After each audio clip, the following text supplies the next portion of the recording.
우리 역사를 공부하는 이유에 대해서 제가 매번마다 그 이야기를 시작하면서 드리고 있는데요. 우리 역사는 왜 공부하냐? 저는 정체성을 찾기 위한 거다.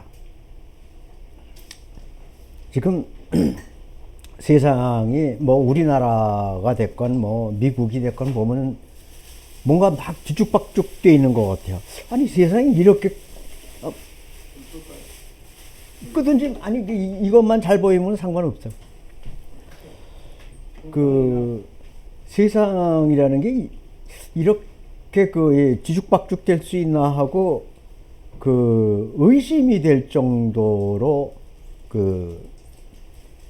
이렇게 혼란스럽게 느껴집니다. 근데 그게 언제서부터 그랬는지 시작된 시점은 잘 모르겠어요. 근데 제가 생각할 때는 이 대가족 제도가 깨지면서 일어난 일 아닌가. 그러니까 대가족 제도가 깨지게 된 원인은 여러 가지가 있겠죠. 근데 그 시기하고 맞물리는 것 같아요. 그래서 대가족 제도가 깨지다가 보니까 가정교육이 사라졌고, 가정교육이 사라지다가 보니까 우리가 보통 그냥 상식적으로 얘기하는 정의를 굳이 하지 않더라도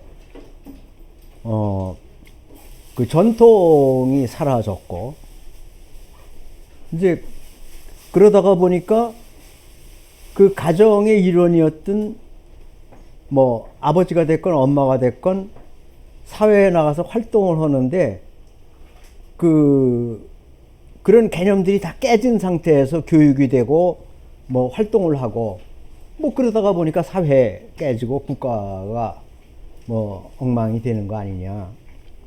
근데 어쨌든 우리는 이제 정신보다는, 그러니까 영혼이라는 쪽보다는 물질이라는 쪽에 너무 치우쳐 있는 것 같다.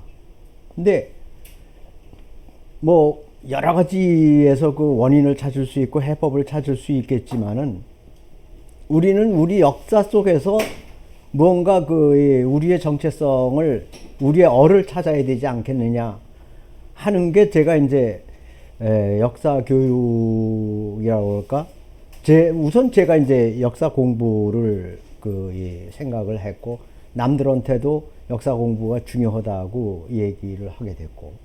근데 우리 역사가 우리가 이제 학교에서 그동안 상당히 오랜 시간을 배웠는데도 우리 역사를 누구를 막론하고 다 비슷할 거예요. 도대체 뭔가 분명하게 잡히는 게 없고 그냥 뿌예요. 그냥 역사 자체가. 왜 그러냐? 그게 이제 제가 이제 지금 조치원에 살고 있어요. 이제 세종시로 갔다가 이제 교통이 불편한 관계로 이제 조치원 역 앞으로 가게 됐는데, 근데 제가 조치원 산다고 해서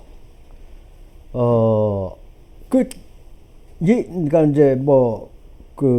예를 들어서 집안 내력을 얘기를 하는데 내가 우리 집안의 역사를 조치원으로 갖고 갈 수는 없잖아요. 근데 마찬가지로 아주 근본적인 원인은 우리 역사가 이루어진 터가 어딘지 이 역사책하고 우리가 읽고 있는 역사책하고 뭔가 이렇게 맞지 않는데 원인이 있는 게 아닌가라는 생각을 하게 됐습니다. 그게 굉장히 그런 시간이 이제 역사 공부를 나름대로 이제 엄청 하고 나니까 이제 그런 거를 깨닫게 되더라고요. 그래서 그런 점에 초점을 두고, 또 하나는 우리가 사서에 나오는 기록들하고 현장하고를 안 맞추는 거예요. 그냥 제가 봐서는 이거 완전히 소설을 쓰는 것 같다. 그런 이제 말하자면 소감을 이제 느끼게 됩니다. 그래서 그런 거를 맞춰보자라는 게 이제 제 생각입니다. 근데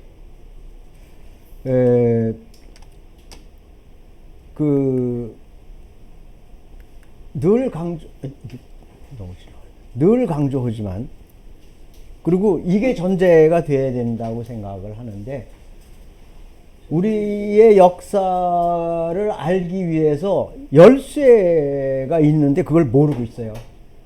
그러니까 첫 번째는 삼국사 권 46의 최치원전이 있습니다. 요 구절에 대해서는 다시 한번 설명을 하고요. 또 하나는 우리가 이제 진화사서로 알고 있는 삼국지 후한서의 동의전에 보면은 동의 국가의 위치 배열이 있는데 그 설명이 있는데 그 설명에 대해서 주목을 그냥 글자만 봤을 뿐이지 제대로 그걸 이해를 해보려고 생각을 하지 않았다. 그 다음에 또 하나는 지금 사서 속에 남아있는, 그러니까 남겨져서 전하고 있는 지명이, 현존하고 있는 지명이 무지하게 많은데 이거를 맞춰볼 생각을 안 했다. 그래서 세 가지가 이제 우리 역사를 밝힐 수 있는 열쇠가 된다. 첫 번째 이제 최치원전을 보면은요. 최치원전을 보면은 요런 얘기가 나와요. 그의 문집에는, 그러니까 최치원 얘기죠. 최치원의 문집에는 태사 시중에게 올리는 편지, 그래서 상태사 시중장 그렇게 얘기를 합니다. 장은 이제 이 편지라는 얘기겠죠. 근데 그 속에 이제 여러 가지 얘기가 나오지만은 엎드려 건데 동쪽 바다 밖에 삼국이 있었으니 그 이름은 마한, 변한, 진한이었습니다. 마한은 고구리, 변하는 백제, 진하는 신라가 되었습니다. 고구려와 백제 전성기에는 강한 군사가 100만 명이었는데 남으로 우호를 침범하고 북으로 유연제로를 뒤흔들어 중국이라는 그 나라 이름은 없었고, 중국이라는 거는 진화 국가의 서울 또는 그 정권을 얘기하는 겁니다. 중국의 커다란 고통이 되었다. 수양제가 세력을 잃은 것, 그러니까 망한 것도 요동정벌에 말미암은 것이다. 이렇게 되어 있어요. 근데 그 삼국사의 원본을 보면 요 한 장 속에 그 뒷부분에 나와 있습니다. 그런데 우리가 흔하게 인용하는 게 많은 고구리, 그러니까 삼한이 있었는데 많은 고구리, 변하는 백제, 진하는 신라가 됐다. 여기까지는, 근데 그게 여기까지예요. 여기까지는 인용들을 해요. 누구나. 근데 그 다음을 인용을 안 해요. 왜? 자기네들 머릿속에 안 들어온다 이거죠. 특히 왕조시대에는 저쪽 나라가 커 보였다는 거죠. 우리가 조상나라였다라는 거는 생각을 안 하고 저쪽 나라가 커 보이니까 저 땅이 우리 거였다고 라는 생각을 못 하는 거죠. 그런데 유연제로라는 거는 아무리 제가 따져봐도 여기밖에 갖다 놓을 데가 없어요. 이거는 물론 로는 여기다 갖다 놓습니다, 보통. 그 다음에 제도 여기다 갖다 놔요. 근데 제가 공부를 해보니까 이쪽까지 제와 로가 갈 수가 없어요. 그 다음에 오를 여기다가 다 이쪽에다 몰아붙여서 생각들을 합니다. 근데 오는 아무리 봐도 저는 이쪽이에요. 이쪽은 내내 월이, 그러니까 이쪽은 내내 월이었는데 오는 이쪽이에요. 그러면은 이 문구를 보아서는 도저히 이 땅에다 갖다 놓을 수가 없다. 이게 대전제다 이거죠. 그러니까 여기 이미 이제 지명들이 많이 있습니다. 유연제로라는 것도 지명이라고 본다 그러면은 지명을 참고를 해야 되는 거고.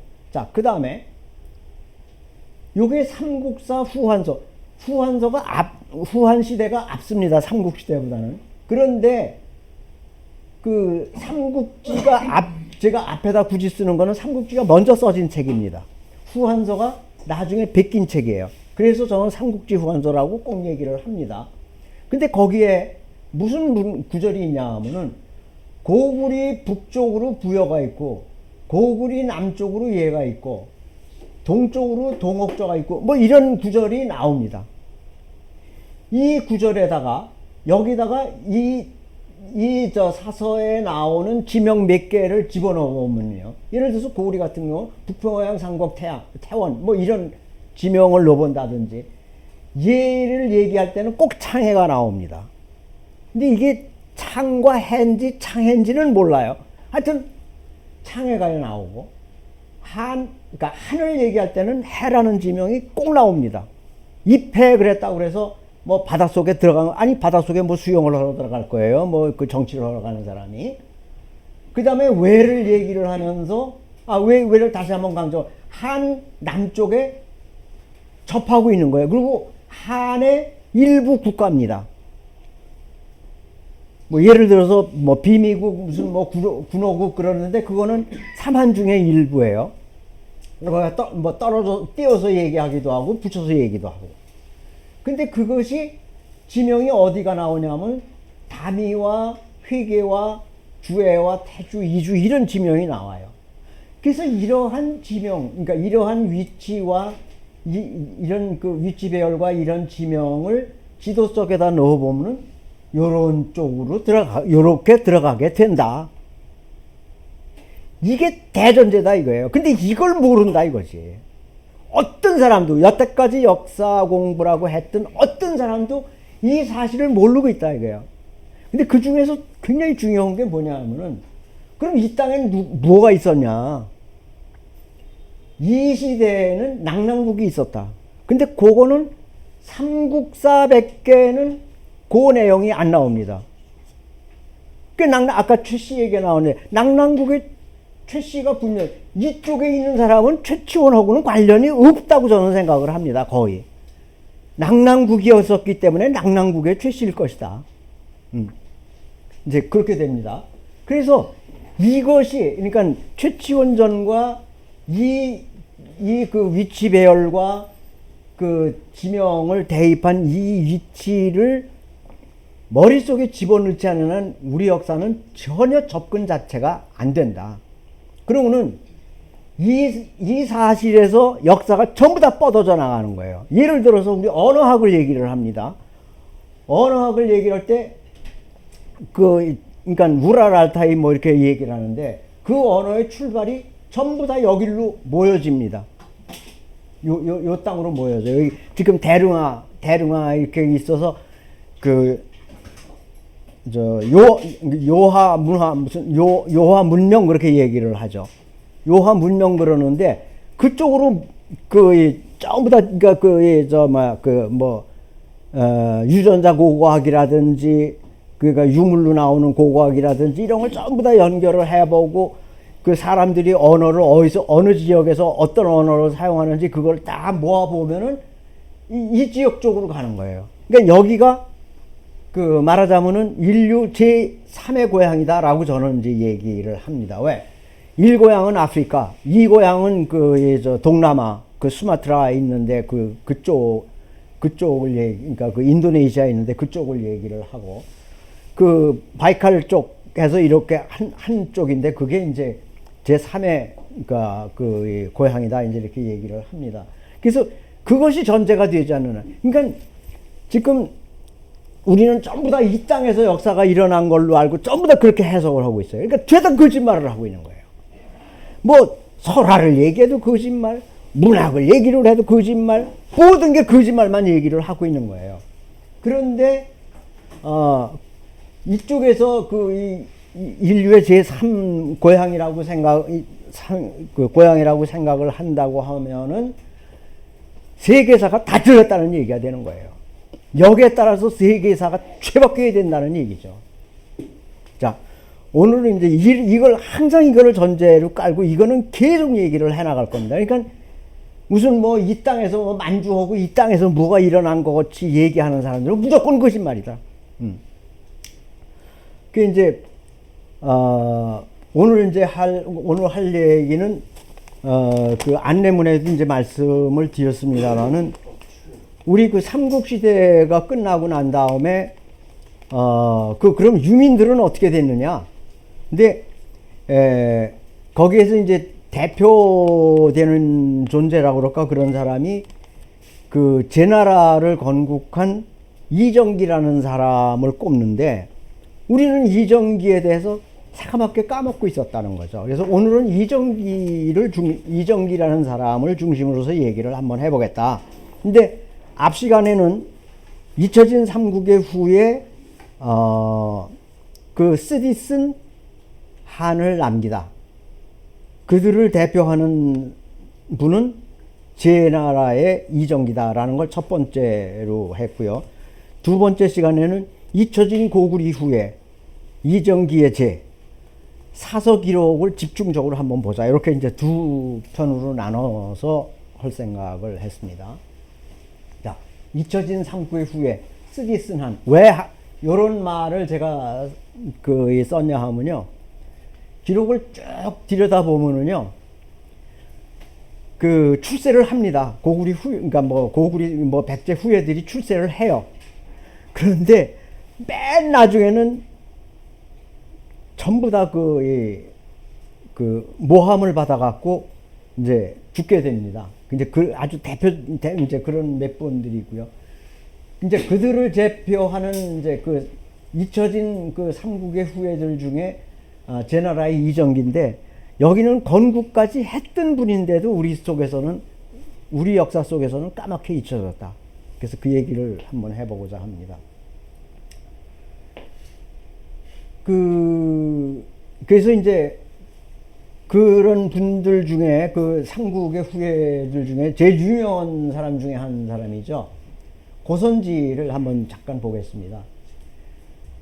제일 유명하기로는 751년 탈라스 전투에서 이슬람 연합군에 패배했다는 것이 가장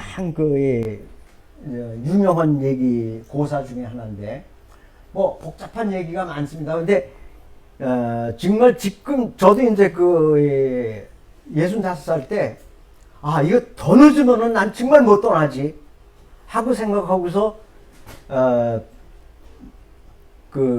비단길을 가야 된다라고 생각을 하고 이제 떠났습니다. 그러니까 배낭 하나 달랑 지고서는 이제 그냥 무조건 떠난 거예요. 원래는 6개월을 예정으로 하고 나갔는데 4개월 만에 이제 이 배낭을 잃어버리는 바람에 그냥 들어와버리고 말았습니다. 근데 하여튼 가면서 보니까 저쪽 감숙성이라고 그러니까 서안 저쪽으로 넘어가면 이제 감숙성이 되는데 감숙성을 넘어가니까 황당하더라고요. 정말 사막하며 정말 앞으로는 아무것도 안 배요. 그러니까 남쪽 북쪽으로 그러니까 이제 서쪽으로 가고 있으니까 남쪽 북쪽으로는 이제 산이 보이는데 정말 앞으로는 아무것도 안 보이는 거죠. 이제 그러는 데를 이제 한없이 이제 가는데 그게 옛날에 거기를 어떻게 정말 그야말로 서안에서부터 출발을 해갖고 거기를 갔겠는가 하는 이제 감탄을 하게 됩니다. 근데 이제 몇 번에 걸쳐서 이제 명성을 얻게 되죠.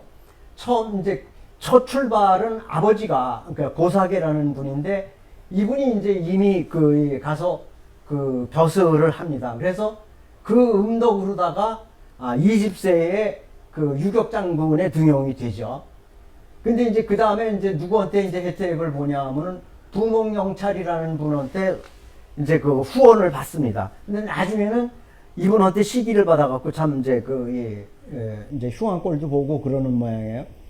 이제 그러는데 첫 번째 이제 741년에 천산삼백 서쪽에 다레부라는 데에서 반란이 나갖고 거기를 이제 진압을 하러 가서 이제 포상을 받고 747년에 또 힌두쿠시 산맥을 넘어갔는데 힌두쿠시 산맥을 저는 못 넘었습니다. 그쪽으로 넘어가려다가 실패를 했고 그래서 하여튼 굉장히 아주 지구에서 가장 험악한 고개라고 그러는데 이제 거기를 이제 넘어가기도 하고 그 다음에 이제 750년에 우리가 지금 이제 알고 있는 사마르칸트 이제 이런 데까지 이제 넘어가게 되죠.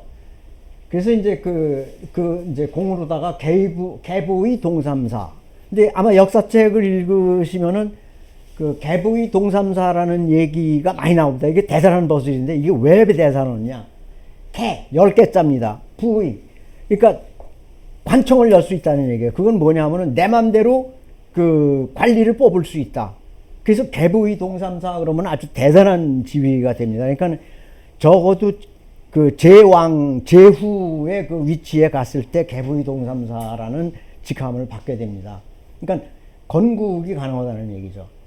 그래서 이제 그때 이제 그에 가서 엄청나게 이제 큰 전쟁을 하고, 근데 이제,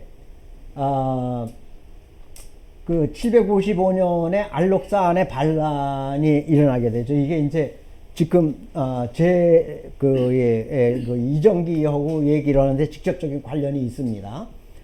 이 반란군을 격퇴를 하고 수도 장안을 방어를 하는데 뭐 이제 모함이 들어간 거예요. 섬주에서 동관으로 이동해서 피해를 입혔다. 그래서 그러니까 완전히 이 관군이 망했다. 뭐 이런 이제 모함을 받아갖고 진중에서 차명을 받습니다. 이렇게 이제 끝나는 거죠. 근데 가장 큰 공로로다 이제 꼽는 것 중에 하나가 이제 탈라스 전투하고도 얘기했지만은 제지 기술이 서양으로 넘어갔다는 거를 굉장히 큰 문화 교류 중에 하나로 하는데, 어떤 데를 보니까 라찐판 얘기가 있어요. 근데 라찐판을 제가 이제 이렇게 뿌옇게 해놓은 이유는, 라찐판은 송나라가 자기네들이 만들었다고 생각을 하는 거거든요. 그래서 송나라 때 발명된 거라는데 그 새빨간 거짓말이에요. 왜 그러냐? 신라의 라짜입니다. 신반이에요. 근데 신라에서 신라에서 침하고 자석허구를 따로 수출을 해줍니다. 그쪽에 요청에 의해서. 그럼 그거 어디 거예요? 신라에서 만든 거예요. 처음 만든 거예요. 우리가 이렇게 속고 삽니다. 이렇게 이렇게 되죠. 1차는 이제 이쪽으로 넘어가고. 그러니까 이거는 이제 현재 그러니까 신강 위구르 이제 그쪽이고요. 여기는 완전히 이제 힌두쿠시 산맥을 넘어가는 거고요. 3차 때 타슈켄트, 사마르칸트 이제 타슈켄트까지 가고 탈라스 전투 이제 이렇게 되고, 대개 이제 5차 원정을 한 걸로 얘기를 합니다. 시대적으로는 흑지상지가 앞섭니다. 이분은 이제 백제의 후예죠. 백제인이었죠. 이분은 이제 1세대예요, 말하자면은. 당으로 넘어간. 근데 이분은 이제 요새 이제 블로그라든지 뭐 이런 데서 말하자면은 백제를 배반한 사람이 아니냐 그래서 평가를 못 하겠다. 뭐 이제 그러는 평가가 있는 모양이에요. 전 참 그런 평가도 할 수 있나 이제 그런 식인데, 그렇게 생각을 하는데, 하여튼 이 웅진 쪽에서 백제 영토를 안정을 시키는데 이제 역할을 합니다. 그랬다고 이제 비난 쪽에 그런 평가를 하죠. 근데 이제 그 후로는 이제 티베트가 거의 당나라의 상국이었습니다. 그래서 거기하고 싸우는데 그쪽에서 역할을 많이 하게 되죠. 그래서 굉장히 이분도 이제 거의 최고위직까지, 그러니까 뭐 왕이 아니라면, 그러니까 황제가 아니라면은 올라갈 수 있는 데까지 다 올라갑니다. 그런데 마지막에 향원군 경략대사로 찬보벽과 돌고를 쫓는데 이제 추격을 하는데, 찬보벽이 흑지장지를 무시하고서는 혼자서 공을 차지하려고 진격을 하다가 완전히 그냥 몰살을 당합니다. 그러니까 흑지장지로서는 그러니까 처음이고 마지막 패전이에요. 근데 이제 조희절이란 반역을 했는지 어쨌는지 모함을, 그러니까 이제 짜고서 반역했다고 모함을 당해서 투옥돼 갖고 거기서 스스로 목숨을 끊습니다. 그래서 대표적인 분 두 분을 얘기를 이제 고구리하고 백제의 두 분을 얘기를 한 분씩 얘기를 했는데, 결국은 이렇게 끝은 좋지를 않았다. 제가 이제 제 나라하고 얘기를 이렇게 말씀을 드리려고 하다가 보니까 이 당의 당의 혼란하고 이렇게 비교가 되지 않으면 얘기가 전혀 진행이 안 되더라고요. 그래서 이걸 어떻게 여러분들한테 이렇게 소개를 하나 하고 고민을 하다가 이렇게 표를 만들어 봤어요. 근데 어떤 책에 보니까 또 이렇게 이렇게 표를 만들어 놓은 분이 또 계시더라고요. 그래서 잘 됐다. 이렇게 흉내를 내야 되겠다 해서 이제 책을 냈습니다. 네, 표를 만들었습니다. 이제 660년에 백제가 멸망을 하죠. 663년에 백제 부흥군하고, 그러니까 백제 부흥군 속에 이제 왜군이 들어가 있는데, 왜군이 같이 전투를 하다가 백강에서 패배를 하는 걸로써 마감을 합니다. 668년에 남건이하고 남생이하고 싸우는 바람에 고구리가 멸망을 하죠. 이제 그러고서 이제 당하고 신라하고 사이가 좋을 것 같이 이렇게 생각을 하는 사람들도 있는데 절대로 안 그랬습니다. 그러니까 고구리가 668년에 망했는데 바로 당사자들인 신라와 당이 전쟁을 시작을 합니다. 근데 그러면서 이제 그때 티벳에 있는 나라가 당나라 군대를 이제 박살을 내고 하죠. 그 다음에 이제 그러니까 당하고의 전쟁은 어떻게 되냐 하면은 676년에 기벌포 전투에서 당군을 격파하는 걸로서 신라의 승리로다가 매듭이 되는 걸로. 근데 딱 잘라서 그렇게 얘기한 사람은 없습니다. 없는데 대체로 이렇게 구조를 들여다보면은 요때 기벌포 전투로다가 라당 전쟁이 끝나는 걸로 이제 그렇게 생각이 됩니다. 그 다음에 이제 이쪽에 이제 당나라 쪽에서 혼란이 시작이 되는데, 이게 아주 재밌는 게 당태종은 이제 우리 쪽에 왔다가 아주 형편없이 망하죠. 형편없이 망하다가 고종이라는 사람은 참 뜨뜨미지근한 사람인데, 이 사람이 즉위를 하고서부터 당나라가 말하자면 국력이 단단해지기 시작을 합니다.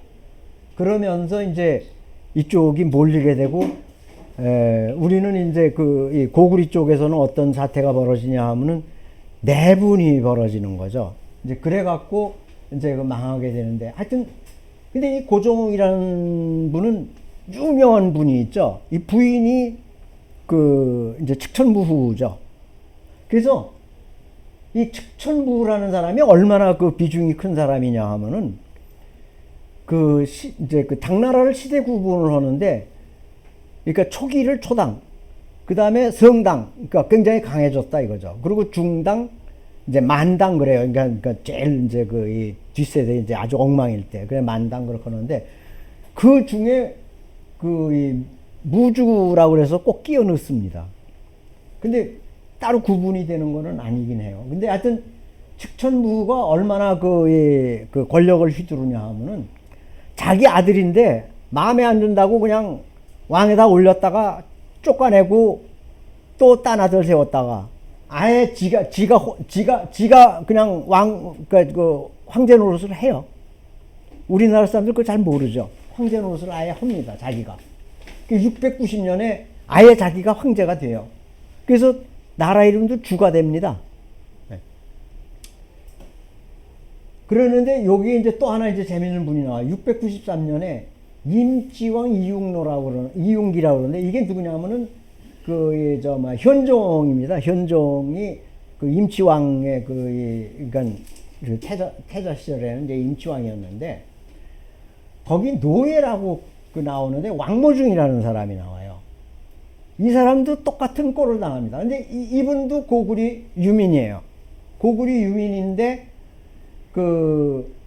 이제 그러니까 현종, 그러니까 이윤기의 노예였으니까 이제 아버지가 뭘 실수를 하는 모양. 그래서 이제 그 옛날에는 그 반란을 일으킨다든지 뭐 하면은 그 아들은 노예를 만들고 그러잖아요. 이제 그런 꼴을 당한 이제 집안입니다. 그런데 워낙 성실하고 정말 나중에 잠깐 보겠습니다만은 대단한 분이기 때문에 그 나중에 현종이 그 임금이 되니까는 이제 말하자면 이제 특채를 이제 합니다. 근데 이분도 결론적으로 그 현종한테 죽게 됩니다. 네. 그 이제 그 698년에 발해가 건국이 되고요. 732년에 이회국이라는 사람이 태어나는 걸로 기록상으로 따져보면 그렇다고 합니다. 근데 이회옥이라는 이름이 나중에 당에서 정기라는 이름을 받습니다. 그러니까 저기 당나라는 이씨의 국가라는 말이죠. 그래서 이씨의 그 성을 사성을 받습니다. 그러면서 이름까지 받는데 정기다. 네 이름은 정기다. 정기라고 해라. 그래서 이정기가 되는 겁니다. 그래서 그 전까지는 제가 회옥이라고 표현을 하겠습니다. 이제 그 해에 이제 왕모중은 또 죽는 거죠. 그러니까 참 그 인물이 가고 오고 하는 겁니다. 왕모중이라는 분을 한번 보겠습니다. 뭐 생년은 대개들 잘 몰라요. 그때 분들은 그 고구리 출신인데 아버지 이름은 왕구루인데 이 구루 그러는 걸로 봐서는 그 뭐 구리라든지 구루라든지 그 다 고리라든지 다 같은 그 맥락을 갖고 있는 그런 겁니다. 이제 유격장군을 지냈는데 죄를 지어갖고 이제 노비가 됐다고 그러고 그래서 임치왕이 이제 태자가 이제 태자일 때 그 동궁에서 이제 매화 사냥개를 기른다든지 그런 역할을 했고 이제 황제로다가 즉위를 하니까 대장군의 제수가 됩니다. 그러니까 아주 혁혁한, 그러니까 예종이 왕이 되는데 아주 혁혁한 공헌을 하는데 아주 그 암투가 엄청 심했어요. 그래서 그 위황후와 그 태평공주가 이제 그 예종을 이제 그 떨궈내려고 이제 애를 쓰는데 거기서 혁혁한 공헌을 이제 기여를 해갖고 대장군의 제수가 되죠. 뭐 그 중에서 이제 그 소지충이라고 아마 저쪽의 역할을 많이 한 사람인가 봐요. 그 사람을 또 주살했다 그래서 보국 대장군이 되고 뭐 하여튼 황제만 못됐지 정말 누릴 수 있는 거를 다 누리는 이제 그렇게 되는데 그러니까 평가가 사욕을 부리지 않고 재물을 축적하지 않고 뭐 하여튼 잉여물자가 이제 그 잉여물자를 확보를 해갖고 뭐 국고에 넣었고 뭐 이제 하여튼 그런 얘기입니다. 그래서 아주 어느 정도냐면은 황제가 현종이 왕모중의 업적을 칭송하는 노래를 지어라 라고 할 정도로 얼마나 충성을 하셨으면. 그런데 이제 말하자면 사형을 당합니다. 이제 그런 분이고요. 하여튼 그래서 하여튼 그동안에 이제 그 이회옥이라는 분이 등장하기 전에 뭐 이런 이제 아주 그냥 임금이 수도 없이 바뀌고 뭐 티벳이 와서 그냥 쑥대밭을 만들고 하는 이제 그런 혼란이 이어집니다. 그 다음에 이제 발해 얘기를 안 하고 넘어갈 수가 없는데요. 발해가 1, 2, 3, 그러니까 이제 그 대조영하고 무왕 문왕 때까지는 나름대로 이제 굉장히 임금 노릇을 잘 합니다. 그러다가 4대에서 9대까지가 25년 정도 되는데요. 임금님이 6분이 바뀌는 거예요. 그래서 심지어는 해도 못 넘기고 그냥 바로 그냥 살해당하고 막 이제 이런 식입니다. 그러니까 아마 발해가 강건했으면은 아마 이정기를 강력하게 밀었다고 한다면, 그러니까 뭐 아주 이런 혼란을 겪으면서도 제 나라를 돕거든요.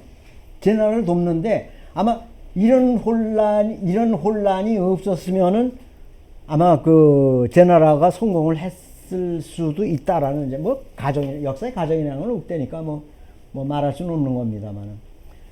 그러다가 이제 758년에 그 이회옥이 치청 비장인가 그러니까 치주와 청주, 그 이제 절도사가 있는 데인데 거기에 이제 비장이 되는 걸로 이제 시작을 하고요. 그 다음에 이제 후희일이 이회옥의 내종사촌입니다. 그러니까 고모의 아들이에요. 우리 내종사촌 그러면 요새 젊은 사람들 잘 몰라요. 못 알아들어요. 내종사촌 아마 들어본 적도 없을지도 몰라요. 근데 하여튼 내종사촌이에요. 그게 이제 고모의 아들인데 후희일을 그 사건이 있어 뒤에 이제 뭐 얘기가 나오겠습니다만은 평로 절도사로 그 밀어붙입니다. 그러니까 그 후계가 될 만한 사람을 이회옥이가 죽여버리는 거예요. 아예 그냥 싹을 잘라버리는 거예요. 그래서 평로 절도사로 이제 임명을 하는데 이 사람이 좀 시원찮은 사람이었던 모양이에요. 그래갖고 이회옥을 이제 말하자면은 내칩니다.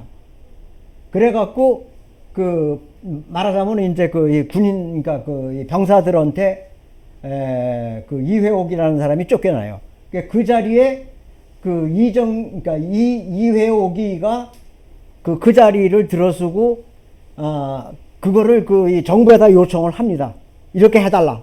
그러니까 어떻게 보면은 완전히 민주적으로 그 절도사가 되는 이제 그런 아주 희한한 기록을 남기는 사람이 됩니다. 뭐 여전히 하여튼 당나라는 이제 혼란이 일어나는데 755년에 알록산 사사명이 이제 난리가 나죠. 그러니까 알록산하고 이제 그 사사명인데 그래서 이제 안사의 난이라고 그러죠. 그래서 이제 난리가 납니다. 난리가 나서 이제 아주 그냥 나라가 이제 쑥대밭이 나죠. 그러니까 임금은 자주 바뀌지. 티벳은 쳐들어오지. 우리가 그러니까는 당이 굉장히 무슨 정관의 치그르고 그것은 무슨 아주 완전히 모범적인 시대였던 것 같이 얘기하는데 알고 보면은 아무것도 아닙니다. 그래서 이제 알록산 사사명이가 이제 난리를 이제 치는데 평로 절도사로서 사조의 그러니까 사사명의 아들인데 그러니까 사조의 군대를 격파를 함으로써 이 굉장한 지역적인 배경을 이제 갖게 되는 겁니다. 여기서부터 이제 얘기가 시작이 되는 거예요. 그래서 이제 위박절도사라는 건 바로 이제 위박이라는 건 바로 옆에 붙어 있는 이제 지역입니다. 그래서 거기에서 이제 또 난이 일어나 갖고 이 전승사라는 사람이 이제 난을 일으켜 갖고 거기에 이제 기여가 돼서 또 이제 하여튼 혜택도 받고 불리한 이제 그런 것도 받고 이제 그렇게 하면서 이제 쭉 이제 말하자면은 자리를 잡아가는 이제 과정이 이제 나옵니다. 그러고 얼마나 강했으면은 얼마나 이정기라는 사람이 당에 기여를 했냐라는 거는 이납이라는 사람이 이제 아들인데 10살인가에 이미 굉장히 높은 벼슬을 받게 됩니다. 그럴 정도예요. 그래서 하여튼 영향력이 이제 슬슬 커집니다. 그러다가 나중에는 동중서 문화평장사 상주국이 되고 청주자사가 되고 영토가 확장이 되고 이제 쭉 이런 과정을 겪는데 이제 이때는 이제 엄청나게 이제 이 당과 이제 갈등이 심해지는데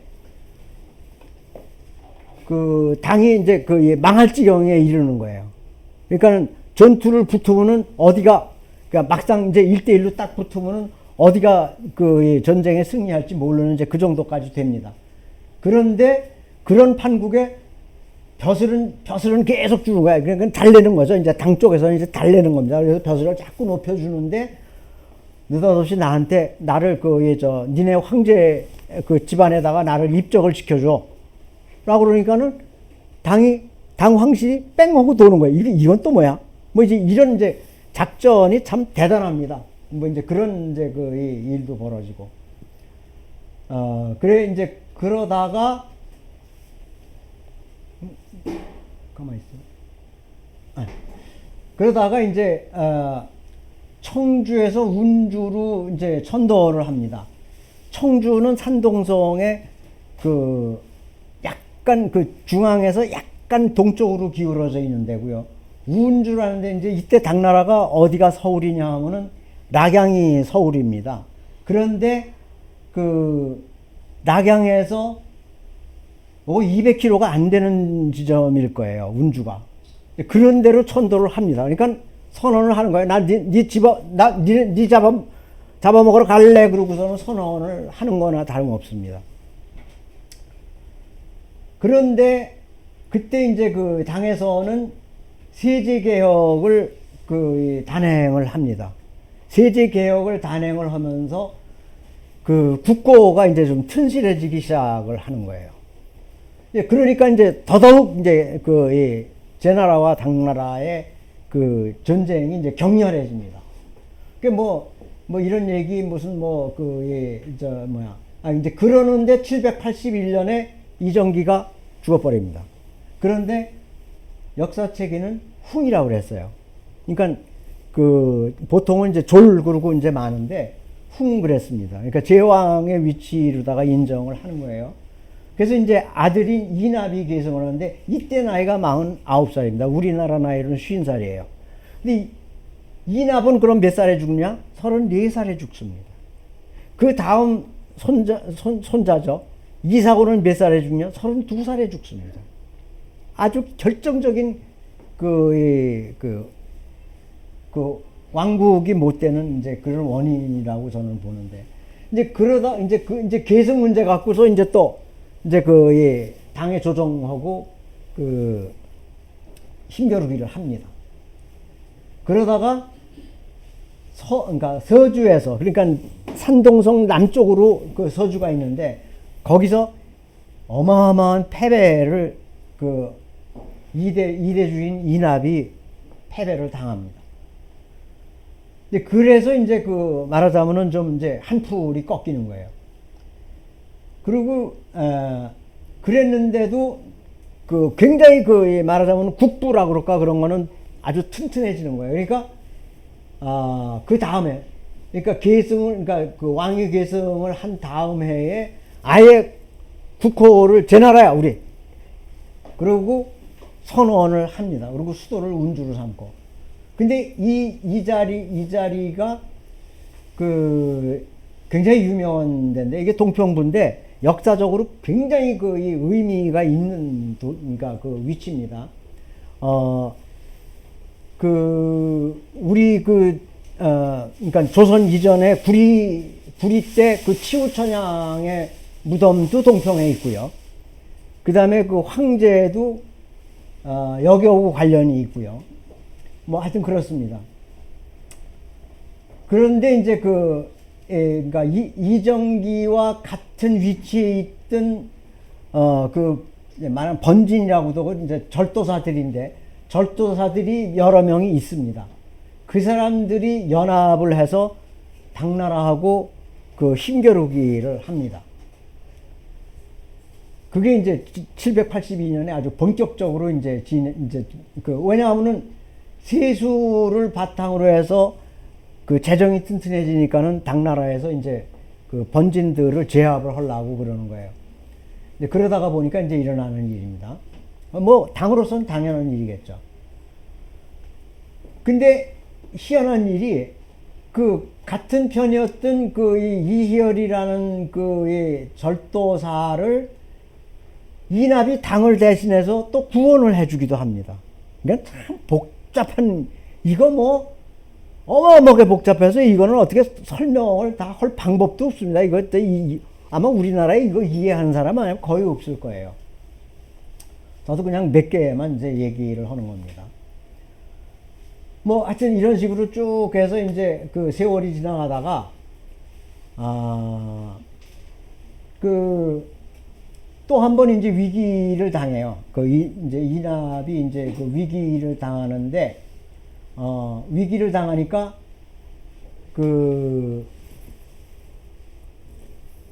내가 그러면은 그러니까 이제 뭐 방어 시설이라든지 이런 거 허물게. 그 대신 너는 나한테 이런 식으로 저걸 해줘. 뭐 그러고서 이제 그렇게 타협을 하면서 마치 이제 뚫고 들어가는 이제 그런 형태를 취합니다. 근데 그래도 얼마나 이 나라가 강했냐 하면은 796년에 무슨 일이 나냐면은 이사고의 이제 어머니가 이제 또 792년에 이납이 이대 왕인 이제 이납이 또 죽습니다. 그래서 흉이라고 또 표현을 해요. 근데 그러고서 이사고라고 이제 이제 아들이 이제 즉위를 하는데 어머니의 죽음까지도 사서에 기록할 정도로 위치가 굉장히 올라갑니다. 그런데 더 재미있는 거는 그 후에 첩인데도 국부인이라는 그런 말하자면은 여자한테까지도 벼슬 이름을 붙여줍니다. 그럴 정도로 이제 말하자면은 당과의 갈등이라는 게 참 대단했다. 그래서 이제 계속 이제 아주 이때 전쟁 상황이라는 건 어마어마합니다. 그냥 엄청나요. 그러다가 이제 덕광이 덕광이 아닌데 덕종인데 이거 죄송합니다. 이게 덕종입니다. 덕종이 죽습니다. 덕종이 이제 세법 개혁하고 뭐 해서 이제 꽤 이제 임금을 잘했는데 이제 덕종이 죽게 되니까 이제 소식이 와요. 소식이 오는데 그때 이제 이사고는 이제 당나라 잡아먹을 일을 이제 이미 계획을 하고 있을 때입니다. 그런데 옆에 있는 절도사하고 관련이 있어 갖고서 이사고라는 사람이 어느 정도로 정보망을 갖추고 있었냐 하면은 낙양에 수백 명을 기거할 수 있고 첩보 부대를 갖고 있고 이제 그런데 거기서 보고가 아직 안 왔는데 황제가 죽었다 이제 이런 소리를 들으니까 그걸 의심을 해요. 그러고서는 그냥 자기가 이제 계획했던 일을 이제 집행을 합니다. 그래서 전쟁을 하러 나가는 거예요. 근데 이때 전쟁을 했다 하면은 이건 명분에서 그냥 왕창 깨지는 거거든요. 그런데 딱 보니까는 사세가 아닌 것 같아요. 싹 돌았습니다. 그런데 죄를 안 받아요. 죄를 안 받을 정도로 그렇게 이제 엄청난 힘을 갖고 있는 거죠. 근데 또 800년, 792년에 즉위한 사람이 806년에 그냥 또 죽습니다. 근데 그러니까 이사도가 승계를 하는데 이사도는 배다른 동생이에요. 배다른 동생이 왕위를 물려받는데 이게 참 어느 집안이나 보면요 그렇게 똑똑한 자식이 이렇게 3대를 물려가기가 참 어렵습니다. 어느 집안을 막론하고. 그런데 명이 짧아서 문제지 다들 똑똑했던 모양이에요. 그냥 왕위를 받자마자 자기 역할을 하는 거예요. 나이도 20이 안 됐을 시점인데 바로바로 그냥 대처를 합니다. 그러니까 인력 체계가 굉장히 단단했기도 한 모양이에요. 그리고 종묘까지 세웁니다. 그 다음에. 그럴 정도로 이제 말하자면은 그런데 되게 재밌는 거는 저 황제가 백거이죠. 백낙천을 시켜갖고서 저 종묘를 세우는 데다가 글을 또 써줍니다. 또 이게 아주 참 정치라는 거는 이렇게 절대 그러니까 뭐 이렇게 너 안 봐 뭐 그러는 건 없는 거예요. 그냥 서로 그냥 그 웃어가면서 그냥 그러니까 저기 저 막 협박해가면서 다 그러는 거지. 이제 그럽니다. 그 다음에 이제 이 사도가 이제 또 그 몇째 지나지 않아서 전홍이라는 사람을 이제 토벌을 할 이제 계획을 세우죠. 뭐 하여튼 이런 식으로 이제 엄청나게 이제 저거라고 또 당에 송골매도 보내서 이제 아부도 하고 이제 뭐 이럽니다. 근데 송골매를 보내는데 이제 그 당에서 뻣뻣하게 나오는 거예요. 돌려보내는 겁니다. 뭐 이제 이러기도 하고. 이제 요게 이제 여기서 그냥 얘기를 하고 말아야 될 것 같은데 뒤에 가면은 너무 얘기가 복잡해서 여기서 그냥 그 얘기를 끝이겠습니다. 그 진주의 왕승종이라는 사람하고 오원재라는 사람이 이제 그 말하자면은 당 조정에 이제 거슬리는 존재인데 그 사람들을 사면을 해라라고 요구를 해요. 근데 무원형이라는 그 재상 때문에 그 거부가 됩니다. 그러니까 무원형이를 죽여버립니다. 그 하남부 이제 그러니까 이제 그 황궁이 있는 동네인데 황궁 바로 앞에다가 이제 그 저택을 갖는 거예요.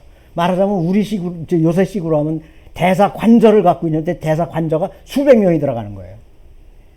근데 거기서 이제 사람들을 이제 숨겨놓고 있다가 하음창이라는 게 뭐냐면은 당나라 그러니까 말하자면은 왕실 그 창고 같은 데인데 그걸 불질러 버려요. 그리고 건릉교라는 게 이제 이제 굉장히 중요한 이제 다리인데 그걸 이게 잘라버리고 그 다음에 이제 그 유격대에 해당하는 게 이제 낙양을 이제 그냥 진짜 이제 방화를 하고 다닙니다. 그리고 6월 달에는 이 재상 이거 너 나한테 방해됐었지? 그러고선 자객을 보내서 죽여버려요. 근데 그것도 몰라 당나라는. 그런데 이제 그 저택에 매복을 해 있다가 밀고 오르다가 실패를 합니다. 그래서 당나라의 아주 말하자면 순회를 어느 날 하루 그냥 싹 잡아서 그냥 다 없애려고 그러던 계획이 실패가 됩니다. 그러니까 결국은 이게 이제 제 나라의 그 명줄을 끊는 역할을 하는 것 같아요. 그래서 그리고 이제 근데 굉장히 그 강한 군대였던 것 같아요. 여기 이제 이 저택에서 도망을 가는데 당나라 군사가 쫓아오질 못하는 거야. 얼마나 강한지. 그러니까 와서 이렇게 그러니까 붙으려고질 못하는 거예요. 가족을 다 데리고 숭산으로 가는 거야. 그 낙양이나 정주 근처에 가보신 분은 알지만 낙양 뒷산이 숭산입니다. 그 북쪽에 있는 산이죠. 거기로다가 이제 숨어드는 거예요. 근데 거기에 갔다가 결국 이제 거기서도 이제 또 밀고 오르다가 이제 또 일망타진이 됩니다. 뭐 하여튼 이런 과정으로 해갖고 또 이제 그 마지막 순간에도 또 그 배반 행위가 일어납니다. 그래갖고 결국은 그 배반자에 의해서 피살이 돼갖고 제 나라는 멸망을 하게 됩니다. 그러니까 앞 시간은 여기까지 마치도록 하겠습니다. 감사합니다. 근데 시간이 너무 돼갖고 어떡하나 이거 오늘은 여기까지 그냥 마치기로 할까요?